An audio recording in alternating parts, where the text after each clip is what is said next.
이 시간 우리 하나님 말씀 같이 나누겠습니다. 오늘 제목은 가장 아름다운 헌신이라는 제목입니다.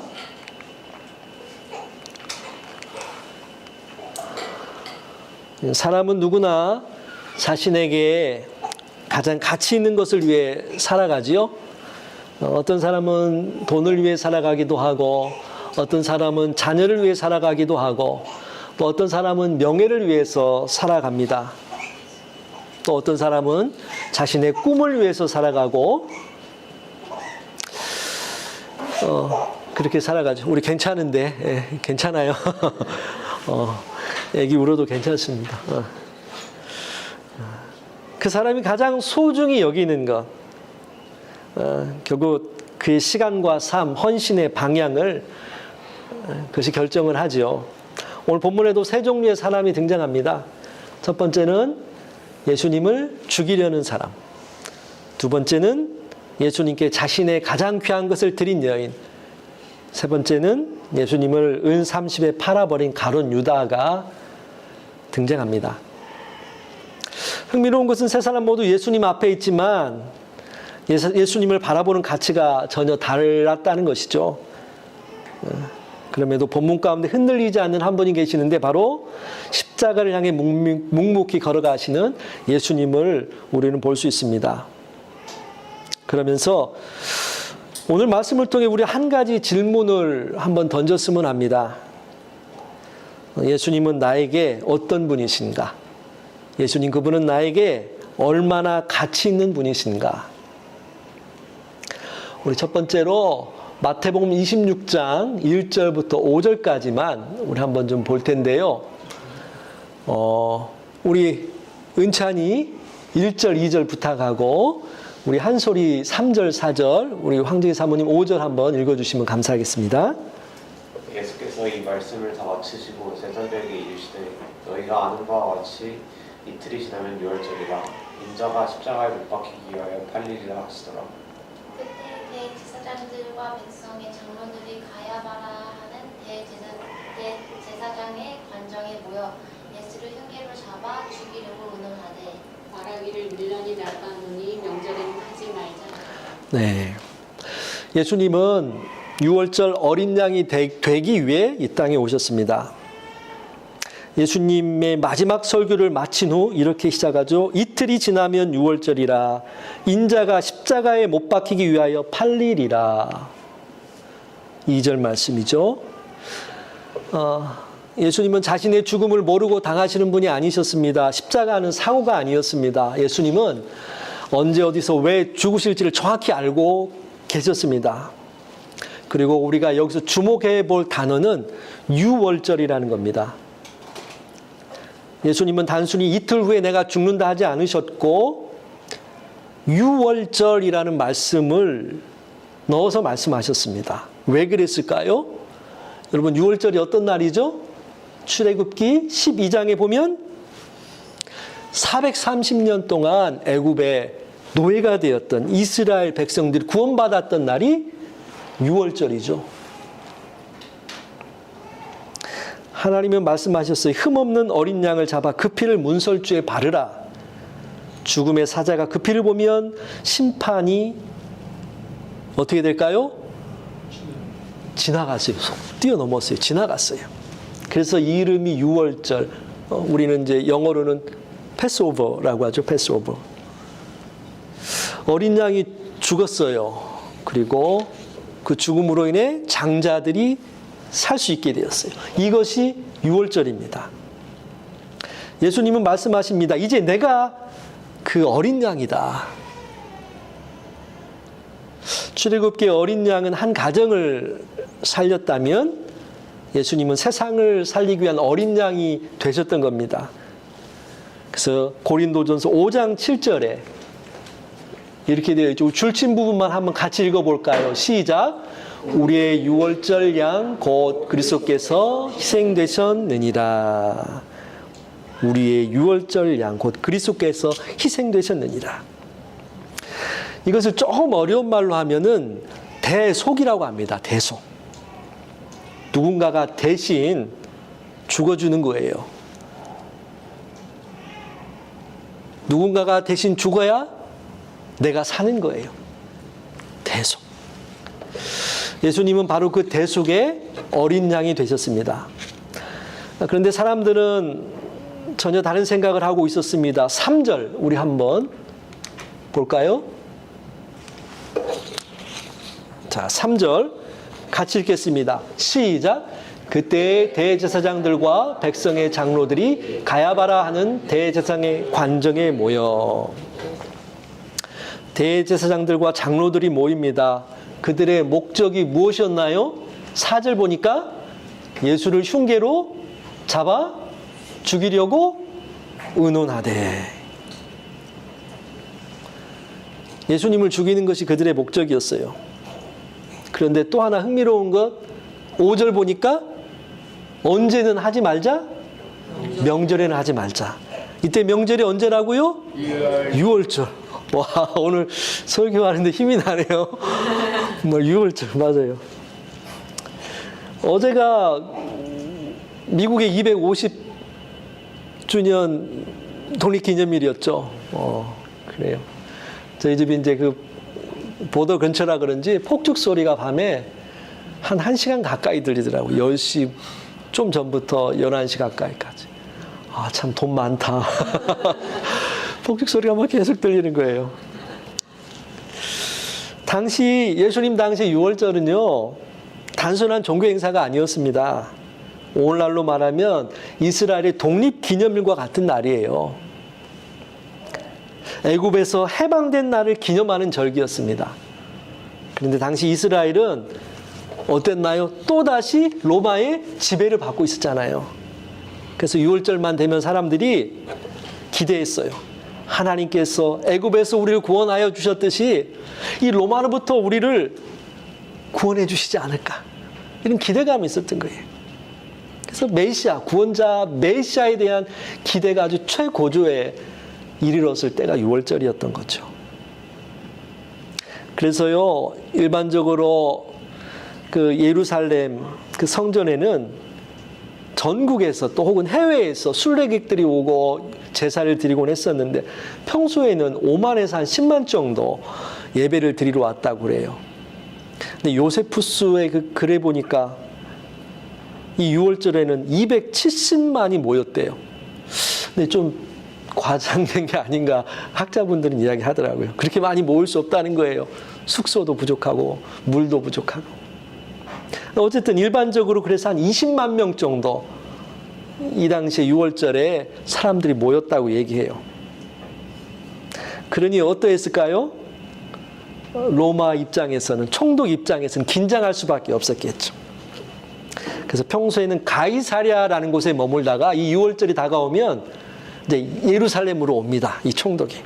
그리고 성전 옆에 있는 안토니아 요새라는 곳에서 군인들과 같이 있는 거예요. 군인들이 대기하고 있는 거예요. 그곳에서.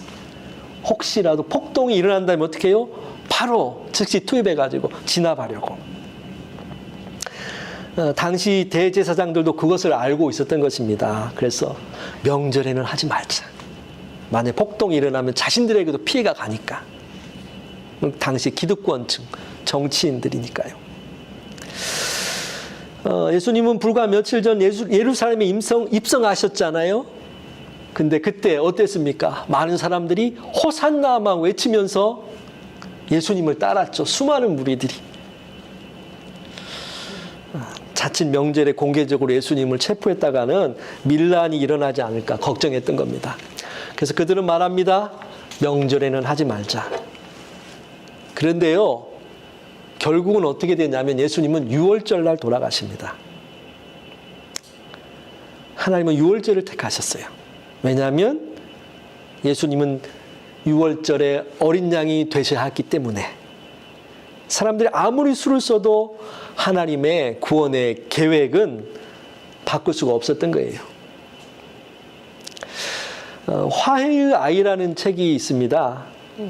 선교사 돈 리처드슨이라는 사람이 인도네시아의 그 파푸아라는 그런 지역이 있습니다. 한쪽 끝에 이렇게 붙어 있는데 뉴기니라고도 하죠. 그곳에 사위 부족, 그들에게 복음을 막 전하고 선교 활동을 했어요. 그런데 이 사람들이 받아들이질 않는 거예요. 끊임없이 전쟁을 하고 서로 싸우고 그래요. 다른 부족하고. 복음을 전했지만 예수님의 십자가에 대해서 이해를 하지 못하는 거예요. 오히려 예수님을 팔아넘긴 가룟 유다에 대해서 이 배신자 가룟 유다를 영웅처럼 생각하는 거예요. 그들의 문화 속에서는 상대를 속이는 사람이 승리자라는 생각들이 있었다는 거예요. 그러던 어느 날 한 부족의 추장이 갓 태어난 자신의 아들을 원수의 부족에게 안기어주는 장면을 보았습니다. 그리고 그 아이를 화해의 아이, Peace Child라고 불렀던 거예요. 그 아이가 살아있는 동안에는 그 부족들 간에는 다시 전쟁이 일어나지 않는 거예요. 자기 친아들을 상대 부족에게 보내는 그 양자 의식을 통해서 서로 공격하지 않는 거죠. 가장 사랑하는 아들을 내어주는 것이 화해의 증거였기 때문입니다. 그래서 그 순간 이 선교사님이 깨달았어요. 예수님, 그분이 누구시냐? 그분은 바로 하나님께서도 가장 사랑하는 독생자를, 그 하나님께서 가장 사랑하시는 하나뿐인 독생자이시다. 그분을 우리에게 보내주셨다. 그분이 예수님이시다. 그 뒤로 사람들은요, 예수님을 믿게 됐고 알게 됐고 부족 간의 그런 적대감도 줄어들었다고 해요. 화해의 아이로 오신 분, 누구라고요? 예수님. 로마서 5장 8절은 이렇게 말씀합니다. 같이 읽어보겠습니다. 시작. 우리가 아직 죄인 되었을 때에 그리스도께서 우리를 위하여 죽으심으로 하나님께서 우리에 대한 자기의 사랑을 확증하셨느니라. 우리가 아직 죄인 되었을 때에 그리스도께서 우리를 위하여 죽으심으로. 예수님은요, 억지로 끌려가신 분이 아닙니다. 우리와 하나님을 화목하게 하시기 위해 스스로 유월절 어린 양의 길을 선택하셨습니다. 사랑하는 성도 여러분, 우리는 이민 생활 속에 여러 문제를 해결해 달라고 하나님께 기도하죠. 때로는 경제적인 문제, 자녀의 진로, 건강, 직장, 미래. 그러나 하나님께서 먼저 해결하신 문제는 그것이 아니었습니다. 하나님은 우리를 죄와 사망에서 구원하시기 위해서 가장 사랑하는 아들을 내어주셨습니다. 우리가 누린 모든 복의 출발점이 바로 여기에 있음을 기억해야 합니다. 십자가 없었다면 참된 평안도, 참된 소망도, 참된 생명도 없는 것입니다. 그래서 예수님은 유월절에 어린 양으로 오신 것입니다. 두 번째로 6절부터 13절인데요. 우리 최진수 집사님 6절부터 8절까지, 우리 김현정 집사님 9절, 10절 한번 읽어주시겠어요? 예수께서 베다니 나병 환자 시몬의 집에 계실 때 한 여자가 매우 귀한 향유 한 옥합을 가지고 나와서 식사하시는 예수의 머리에 부으니 제자들이 보고 분개하여 이르되 무슨 의도로 이것을 허비하느냐. 이것을 비싼 값에 팔아 가난한 자들에게 줄 수 있었겠도다 하거늘 예수께서 아시고 그들에게 이르시되 너희가 어찌하여 이 여자를 괴롭게 하느냐. 그가 내게 좋은 일을 하였느니라. 아멘. 은혜를 경험한 사람은 예수님의 가치를 압니다. 우리 앞서 3절에는 대제사장들의 모습을 우리가 엿보았습니다. 그들은 어떤 사람들이었습니까? 당시에 기득권자였고 정치적인 지도자, 사회적인 고위층들이었습니다. 그들에게는 화려한 건물이 있었고 권력이 있었고 종교가 있었습니다. 그러나 그곳에서는 예수님을 죽일 계획이 세워지고 있었죠. 근데 마태는 갑자기 장면을 바꿉니다. 6절. 예수께서 베다니 나병 환자 시몬의 집에 계실 때에, 왜 하필 마지막 죽음을 앞둔 이틀, 그 시간에 나병 환자 시몬의 집에 가셨을까요? 왕궁도 아니고 대제사장의 집도 아니고 부자의 집도 아니고 사회에서 가장 멀리 밀려나 있던 사람의 집입니다. 그것이 예수님의 마지막 이틀입니다. 나병 환자, 어떤 사람이었을까요? 당시에 나병은요, 레위기 13장 14절을 보면 아주 부정한 상태로 여기는, 아주 사람들이 터부시하고 멀리 할 수밖에 없었던 그런 질병이었습니다. 나병 환자는 공동체 안에서 살아갈 수가 없었어요. 가족과 함께 식사할 수도 없었고 함께 예배 드릴 수도 없었습니다. 사람들을 만나면 자신에게 오지 못하도록 부정하다, 부정하다 외쳐야 했어요. 자신에게 가까이 오지 말라는 경고였던 거죠. 질병보다 더 큰 고통은요, 고립이었어요. 외로움이었던 거죠. 사람들에게 버림받고 공동체에서 밀려나고 심지어 하나님께도 버림받았다고 생각하며 살아야 했던 사람들이 이 나병 환자들이었습니다. 당시 사람들의 눈에 나병 환자는요, 살아는 있지만 죽은 사람과도 같았어요. 그런데 그런 집에 누가 오셨다고요? 그래, 예수님이 오셨어요. 예수님이 오셨어요. 그런데 그렇다면 이 시몬이 아직도 나병 환자였을까요? 아니죠. 아이고, 은율이가 제일 대답도 잘하고 그냥 고개도 흔들고 그렇지 않았겠죠. 왜냐하면 나병을 앓고 있었다면 유대인들의 그 관례상 그 집에 모여 잔치를 할 수 없는 거예요. 율법상으로도 불가능했어요. 그래서 이 시몬이라는 사람이 이미 치료를 받아서 예수님을 모시고 잔치했다는 게 일반적인 거죠. 마치 그 성경에 맹인 바디메오가 나오잖아요. 치료를 받았어요. 그럼에도 여전히 성경에서 맹인 바디메오라고 부르는 것처럼 이렇게 나병 환자 시몬의 집 예수님께서 가신 거예요. 맹인이 눈을 떴지만 사람들은 기억하죠. 옛날엔 그가 맹인이었다고. 예수님이 치료해 주셔서 그렇게 낫게 되었다고. 마찬가지로 나병 환자 시몬, 저 사람 나병 환자였다고. 근데 예수님이 치료해 주셔서 저렇게 건강하게 살고 있다고. 자신의 평생 삶을 살아가면서 과거를 잊지 않게 도와주는 거죠. 주님께서 나를 새롭게 하셨다. 내가 과거에 이런 사람이었는데 주님께서 나를 고쳐주셨다. 그 기억이 그의 집을 예수님을 모시는 집으로 만들었습니다. 그런데 평행 본문 요한복음 12장에 보니까요, 조금 더 이 잔치에 대해서, 식사하시는 모습에 대해서 구체적으로 나와 있습니다. 예수님께서 베단이라는 곳에서 죽은 사람을 한 명 살리셨는데 그 누구이죠?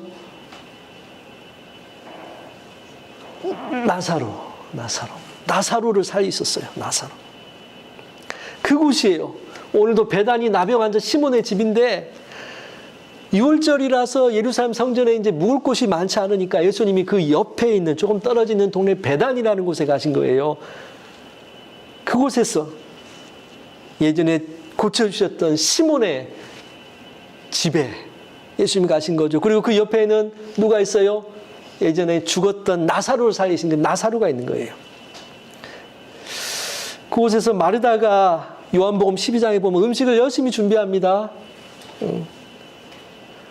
그리고 나사로가 예수님과 함께 식탁에 앉아 있습니다. 그리고 마리아, 나사로의 누이예요. 죽었던 나사로의 누이. 이 누이가 향유를 갖고 옵니다. 죽었던 나사로, 나병 환자로부터 치유받은 시몬, 그 집에는 모두 하나님의 은혜를 경험한 사람들이 모여 있습니다. 그리고 감사가 넘쳤습니다. 대제사장 그 뜰에는 예수님을 어떻게 하면 죽일까 시기와 미움, 살인이 있었는데 이곳에서는 이 베다니 시몬의 집에서는 예수님을 향한 은혜와 감사가 넘쳤던 거죠. 유대 율법에서는요, 부정한 사람을 만나면, 그리고 그 사람을 접촉하면 나 또한 부정하게 됩니다. 그냥 접촉한 것 그 한 가지만으로. 그래서 더더욱 나병 환자를 피했거든요. 근데 예수님은 다르셨어요. 예수님이 나병 환자를 만지셨을 때 어떻게 됐나요?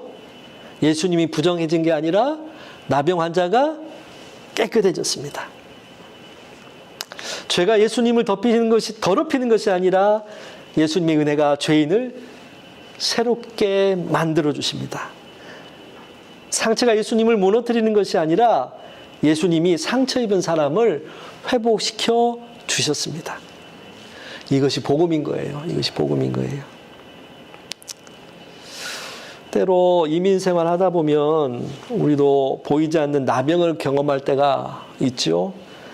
언어 때문에 위축될 때가 있고 직장의 어려움으로 자신감을 잃어버릴 때가 있어요. 관계가 끊어져 외로울 때가 있고요.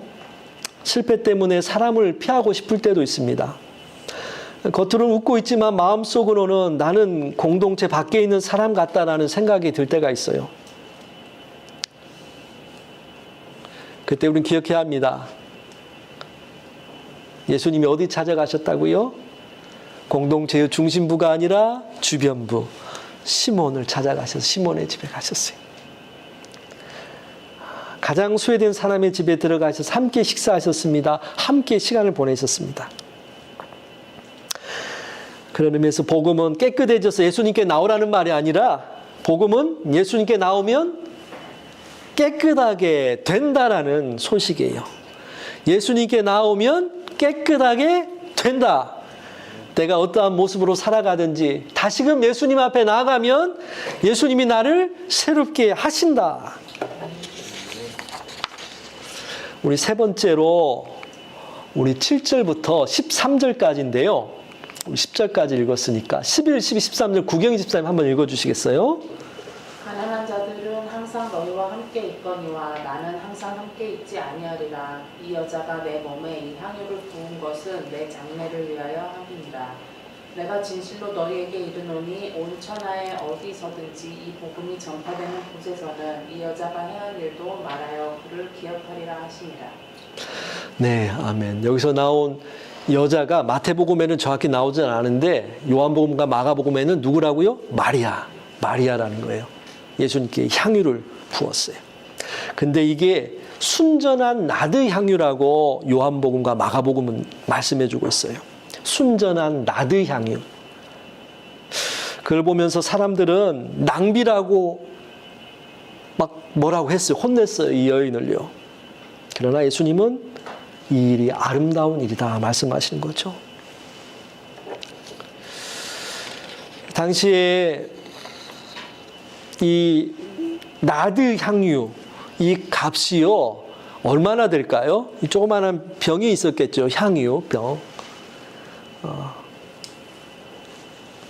보니까 요한복음은 300데나리온이라고 말씀하고 있어요. 1데나리온이 한 사람 성인의 하루 노동자 품삯이라고 전에 한번 말씀드렸었죠. 거의 1년치 연봉입니다. 50,000나 80,000 정도 되는 중형 신형 자동차를 하나 살 수 있는 금액.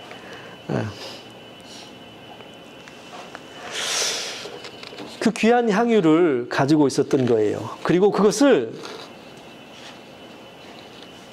예수님 앞에 깨트린 거죠. 당시에 이것은요, 팔레스틴 지역에는 없었다고 그래요. 인도 북부 지역이나 네팔,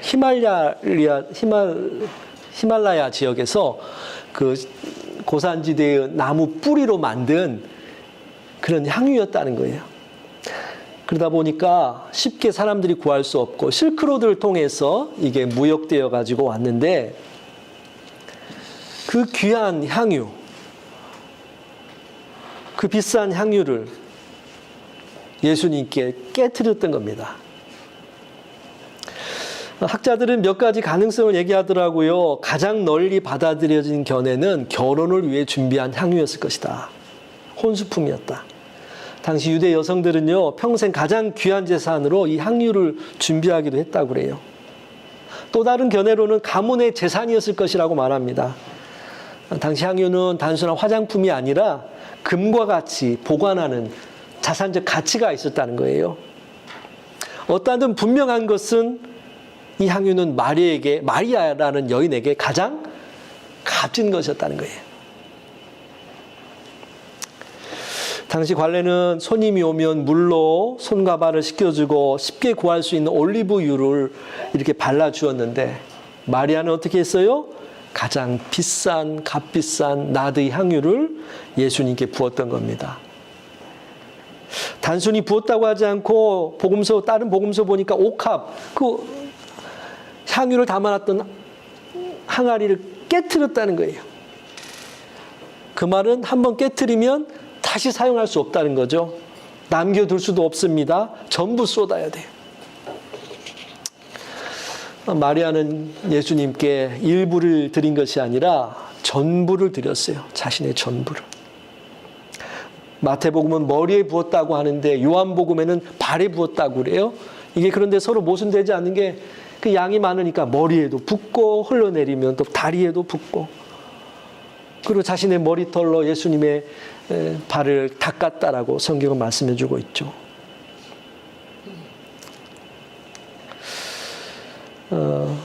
성경에 보면 머리에 기름을 붓는 것은 왕을 세울 때 하는 의식 중에 하나이기도 했습니다. 사울이나 다윗도 솔로몬도 왕이 되기 전에 머리에 기름 부음을 받았죠. 또한 메시아란 기름 부음을 받은 사람의 의미를 담고 있어요. 그런 의미에서 본다면 이 마리아는요, 예수님을 메시아, 구원자로 인정하며 본 것이에요. 발에 향유를 붓고 머리카락으로 닦았다. 이것은 가장 낮은 종이 하는 행동이었거든요. 그럼에도 불구하고 예수님을 향해 이 마리아는 그렇게 향유를 붓고 예수님의 그 발을 닦았습니다. 자신의 체면보다도 예수님을 더 귀히 여겼습니다. 제자들은 이런 모습 보면서 화를 냈어요. 가난한 사람들에게 이거 팔아가지고 주면 얼마나 많은 사람들 도울 수 있는데 이런 일을 행하냐? 막 야단쳤습니다. 얼핏 보면 옳은 말 같아요. 그런데 요한복음에서는 이걸 속마음을 밝혀주죠. 가룟 유다는 돈꾀를 맡았고 그 돈을 훔치던 사람이었다. 말만 가난한 사람들을 위한 것이었지 실제로는 자신의 욕심을 위해서 그렇게 말했던 거예요. 그리고 다른 제자들은 어땠는지 모르겠지만 다른 제자들도 역시 분개했다고 말씀하고 있어요. 왜 그랬을까요? 그들도 아직 십자가를 이해하지 못했기 때문입니다. 예수님의 십자가, 이미 미리 앞서서 자신이 죽을 거라는 것을 몇 차례 말씀을 하셨거든요, 예수님께서. 근데 그들은 그 십자가를 이해하지 못했던 거예요. 예수님의 6월절 어린 양으로서 대속해야 된다는 것을 그들은 받아들이지 않고 생각하지조차 않았던 거예요. 오로지 그들에게는 돈이라는 그 효율성을 생각했습니다.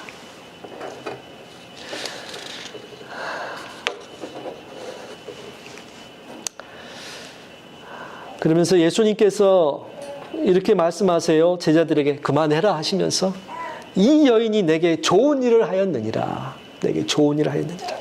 여기서 좋은이라는 단어는요, 칼로스라는 단어예요. 제가 신혼 때 타던 차가 대우 칼로스였는데 칼로스가 여기서 나왔더라고요. 단순히 착하다라는 뜻이 아니고 아름답고 고귀하고 귀한 일이다라는 거예요. 예수님이 이렇게 말씀하세요. 이 여자가 내 몸에 이 향유를 부은 것은 내 장례를 위함이니라. 12절에 있죠. 이 여자가 내 몸에 이 향유를 부은 것은 내 장례를 위함이니라. 십자가 전에 장례를 준비한 거예요. 십자가 이후에는 향유를 바를 시간이 없었습니다. 사람은 누구였습니까? 이 마리아 한 사람, 이 여인 한 사람뿐이었어요. 13절에 예수님께서 그러면서 이렇게 선언하시죠. 같이 한번 읽어볼까요? 시작. 내가 진실로 너에게 이르노니 온 천하에 어디서든지 이 복음이 전파되는 곳에서는 이 여자가 행한 일도 말하여 그를 기억하리라 하시니라. 예수님은 그녀의 헌신을 복음과 함께 기억하게 하셨습니다. 왜입니까? 복음이란 하나님께서 우리를 위해 가장 귀한 것을 아낌없이 내어주신 이야기이기 때문입니다. 그리고 이 마리아라는 여인 또한 자신의 가장 귀한 것을 예수님을 위해 가장 아낌없이 내어준 이야기입니다. 말씀을 좀 마무리하겠습니다. 오늘 우리에게 향유는 무엇일까요? 오늘 살아가는 우리에게 향유는 시간일 수도 있을 거예요. 어떤 분들에게는 재능일 수도 있을 것이고 미래의 계획일 수도 있을 것이고 자존심일 수도 있을 것입니다. 우리는 캐나다에 좋은 자녀 교육을 시키기 위해서 혹은 워라밸이 있는 삶, 가족과 함께하는 삶을 위해서 혹은 더 나은 미래를 꿈꾸며 이곳에 왔는지도 모릅니다. 그것 자체가 잘못된 것은 아닙니다. 하지만 예수님보다 성공이, 예수님보다 자녀가, 예수님보다 생계가 더 큰 우선순위가 된다면 우리의 모습을 돌아보아야 합니다.